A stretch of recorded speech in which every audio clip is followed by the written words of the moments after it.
అండి నమస్తే. మనం కరివేపాకుతో ఇప్పుడు వాటర్ చేసుకుందామని డికాషన్ లాగా. ఇక్కడ నీళ్లు మరుగుతున్నాయి. ఇది క్లీన్ చేసుకున్న కరివేపాకు అండి.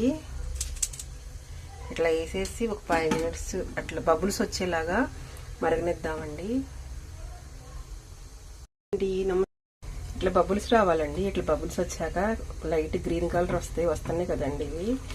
మా పెద్ద పాప నేను ఇయ్య తాగుతున్నామండి. ఒకరోజు ములకాకు, ఒకరోజు పుదీనాకు, ఒకరోజు జామాకు, ఒకరోజేమో వామ్మాకు. ఇట్లా బబుల్స్ వచ్చిన తర్వాత ప్లేట్ పెట్టేసుకుని ఒక 2 మినిట్స్ ప్లేట్ పెట్టేసుకున్న తర్వాత అప్పుడు వంపుకుని తాగుదామండి కదండి. స్టవ్ కట్టేసి ప్లేట్ పెట్టి 2 మినిట్స్ ఆగి మనం చూద్దాం.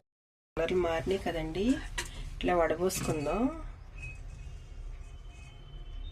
తీసుకున్న కరివేపాకు వాటర్ అండి. ఇలాగా మార్నింగ్ హెల్తీగా మీరు కూడా ఇలాగే తాగండి అండి. ఉంటానండి మరి.